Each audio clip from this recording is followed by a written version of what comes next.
beserta konsep. Yang pertama yaitu membahas tekanan hidrostatis, kedua hukum Pascal, ketiga hukum Archimedes, keempat tegangan permukaan zat cair, kelima yaitu kapilaritas, dan yang terakhir yaitu viskositas. Dalam pembelajaran fluida statis ini tentunya memiliki tujuan pembelajaran, diantaranya peserta didik mampu untuk menerapkan tekanan fluida dan hukum utama hidrostatis. Yang kedua yaitu peserta didik mampu untuk menerapkan hukum Pascal. Yang ketiga, peserta didik mampu untuk menerapkan hukum Archimedes. Yang keempat, peserta didik mampu untuk menganalisis peristiwa meniskus dan gejala kapilaritas. Selanjutnya, peserta didik mampu untuk menganalisis viskositas dan hukum Stokes. Dan yang terakhir, peserta didik mampu untuk melakukan percobaan hukum Archimedes. Baiklah, kita sekarang akan masuk ke materi. Yang pertama, kita akan membahas tentang hukum Pascal, tekanan hidrostatis, dan hukum pokok hidrostatis. Itu pelajaran fisika kelas 11 semester 1. Baiklah, yang pertama kita akan membahas tentang fluida statis, di mana fluida itu sendiri memiliki arti zat yang dapat mengalir, terdiri dari gas dan zat cair. Jadi zat yang dapat mengalir itu bisa berupa gas dan juga bisa berupa zat cair. Statis itu sendiri artinya diam. Jadi, fluida statis adalah fluida dalam keadaan diam. Maksud dalam keadaan diam seperti contoh air yang ada di dalam gelas. Air yang berada dalam gelas kan tentunya tidak bergerak. Jadi, itu yang dinamakan dengan fluida statis atau fluida dalam keadaan diam. Pada materi kali ini kita akan membahas tentang yang pertama yaitu tekanan, kedua hukum Pascal, ketiga hukum Archimedes, keempat tegangan permukaan dan kapilaritas, dan yang terakhir yaitu tentang viskositas. Baiklah, kita masuk ke materi yang pertama yaitu tentang tekanan. Tekanan itu sendiri merupakan gaya yang bekerja pada suatu bidang persatuan luas bidang. Maka, secara matematis, tekanan dapat dirumuskan dengan P sama dengan F per A, di mana P merupakan tekanan dengan satuan Pascal atau Newton per meter kuadrat, F yaitu gaya tekan yang diberikan pada bidang dengan satuan Newton, dan A yaitu luas penampang yang ditekan dengan satuan meter kuadrat.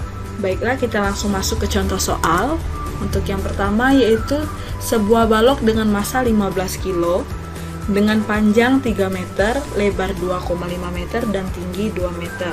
Tentukan besar tekanan yang diberikan balok terhadap lantai. Kita coba mengerjakan. Baiklah, pada balok tersebut dia memberikan gaya tekan terhadap lantai yaitu berupa W atau gaya berat, di mana W sendiri dirumuskan dengan M dikalikan dengan G, yaitu masanya kita masukkan di 15 kg dan G kita pakai yang 10 meter per sekon kuadrat. Jadi hasilnya 15 kali 10 yaitu 150 Newton. Selanjutnya untuk luas alas balok yang kita gunakan ya ini berupa lantai dari balok itu sendiri, yaitu yang mempunyai panjang 3 meter dan lebar 2,5. Jadi kita menggunakan alas balok yang di bagian bawah. Tentunya untuk mencarinya tinggal kita gunakan perkalian persegi panjang, yaitu panjang kali lebar, di mana panjang balok sendiri yaitu 3 meter dan lebar 2,5. Jadi A sama dengan 3 dikali 2,5, hasilnya 7,5 meter kuadrat. Berbicara tentang konsep tekanan ini, ternyata konsep tekanan ini sering digunakan dan diterapkan dalam kehidupan sehari-hari. Contohnya yaitu pada hukum Pascal. Menurut hukum Pascal, yaitu tekanan yang diberikan pada zat cair dalam ruang tertutup diteruskan sama besar ke segala arah. Contohnya pada penampang pompa hidrolik seperti gambar di bawah ini. Di sini ada penampang yang kecil dan ada penampang yang besar. Menurut hukum Pascal, bahwa tekanan pada penampang kecil dan tekanan pada penampang besar itu nilainya sama besar. Atau secara matematis dapat dirumuskan sebagai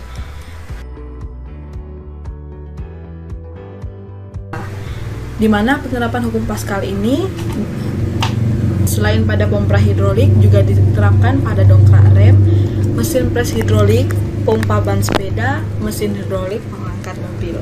Dalam pengaplikasian rumus sebelumnya kita bisa sama dengan contoh soal tentang hukum Pascal, di mana seorang anak hendak menaikkan batu bermassa 1 ton dengan alat seperti gambar berikut. Jika luas penampang pipa besar adalah 250 kali luas penampang pipa kecil dan tekanan cairan mengisi pipa diabaikan, tentukan gaya minimal yang harus diberikan anak agar batu bisa terangkat. Kita ke penyelesaian, di mana pada beban yang diberikan pada luas penampang 2 yaitu memberikan gaya tekan, di mana gaya tekan ini yaitu berupa gaya berat yang dirumuskan dengan M dikalikan G dengan massa yaitu 1 ton atau sama dengan 1000 kilo dikalikan G yaitu kita gunakan 10, maka hasilnya 10.000 Newton. Selanjutnya kita mulai memasuki ke rumus yang sudah kita bahas sebelumnya, yaitu sudah diketahui yaitu jika luas penampang pipa besar adalah 250 kali luas penampang pipa kecil. Artinya A2 sama dengan 250 kali A1. Kita masukkan ke rumus. F1 per A1 sama dengan F2 per A2. 10.000 per 250 dikali A1. Dimana kita bisa sederhanakan bagian ruas kiri dan kanan A1-nya bisa kita hilangkan. Maka hasilnya yaitu F1 sama dengan 10.000 dibagi dengan 250. Hasilnya yaitu 40 Newton. Jadi gaya minimal yang harus diberikan anak agar batu bisa terangkat yaitu sebesar 40 Newton. Selanjutnya kita masuk ke materi yang kedua, yaitu tentang tekanan hidrostatis. Tekanan hidrostatis ini adalah tekanan yang diberikan zat cair ke semua arah pada titik ukur maupun akibat adanya gaya gravitasi.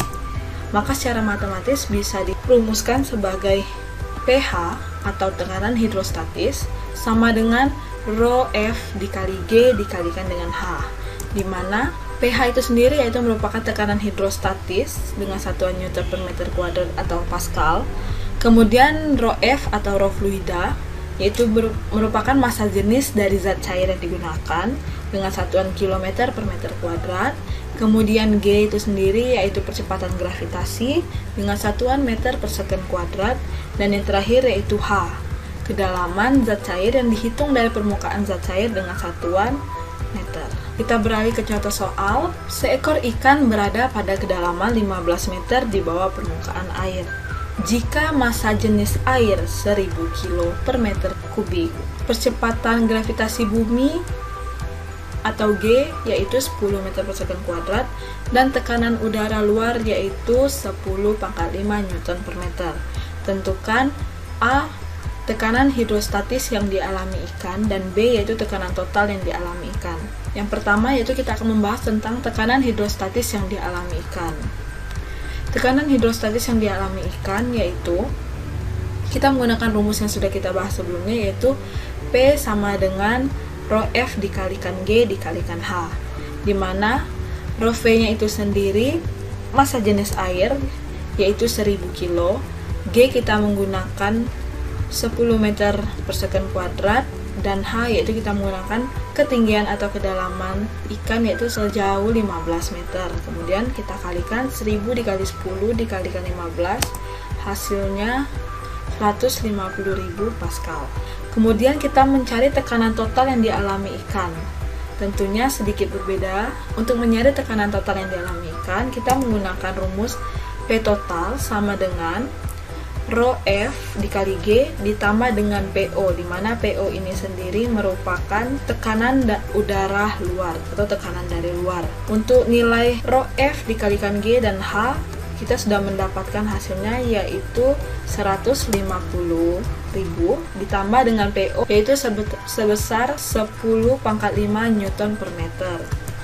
Kemudian P total yaitu 150.000 ditambahkan dengan 100.000 karena 10 pangkat 5 hasilnya yaitu 100.000. Kalau 10 pangkat 3 berarti 1000. Jadi P totalnya yaitu 250 Newton. Selanjutnya, beralih dari tekanan hidrostatis, kita memasuki materi tentang hukum pokok hidrostatis. Menyatakan semua titik yang terletak pada satu bidang datar dalam satu jenis zat cair memiliki tekanan yang sama, yaitu memiliki tekanan yang sama. Maka secara matematis dapat dirumuskan sebagai P1 sama dengan P2, di mana P itu sendiri rho 1 dikalikan G dikalikan dengan H1, dan P2 yaitu rho 2 dikalikan G dikalikan H2, yaitu di bagian pipa penampang sebelah kiri yaitu di bagian P1, dan pipa di sebelah kanan yaitu di bagian P2. Jika masih bingung dengan rumus ini digunakan seperti apa, kita akan membahas tentang contoh soal mengenai hukum pokok hidrostatis. Contoh soal: sebuah pipa U diisi dengan dua cairan berbeda yaitu air raksa dan minyak, seperti gambar di samping. Jika ketinggian minyak dinyatakan dengan H2 bernilai 27,2 cm dan massa jenis minyak sebesar 0,8 gram per cm pangkat 3. Berapa tinggi air raksa jika massa jenis air raksa sebesar 13,6 gram per cm pangkat 3? Kita langsung masuk ke penyelesaian, di mana rumus yang kita gunakan yaitu P1 sama dengan P2. P1 sama dengan P2. P1 yaitu rho 1 dikali G dikalikan H1, dan P2 yaitu rho 2 dikalikan G dikalikan dengan H2. Untuk menyederhanakan, bagian ruas kiri dan kanan G bisa sama-sama kita hilangkan. Kemudian kita bisa memasukkan nilai rho 1 H1 rho 2 dengan H2. Di mana nilai rho 1 itu tadi yaitu 13,6 dan H1 itu yang ditanyakan sama dengan 0,8 yaitu nilai massa jenis minyak, dan ketinggian dari minyak itu H2 bernilai 27,2. Kemudian untuk mencari hasil H1 yaitu 0,8 dikalikan dengan 27,2, 13,6 pindah ruas ke kanan dibagikan dengan 13,6, maka hasil H1 didapatkan dengan cara kita bisa membagi dulu 27,2 dibagikan 13,6, itu hasilnya 2, maka H1 adalah 0,8 dikali 2 sama dengan 1,6 cm. Cukup mudah bukan dalam mengerjakan soal-soal tentang fluida statis di bagian pertama. Tentunya kita akan membahas lagi materi lanjutan dari fluida statis di pertemuan selanjutnya. Baiklah, pertemuan kali ini sampai di sini dulu. Nanti akan kita lanjutkan pada pertemuan selanjutnya, yaitu di bagian 2 kita akan membahas tentang hukum Archimedes. Sampai jumpa di materi selanjutnya. Assalamualaikum warahmatullahi wabarakatuh.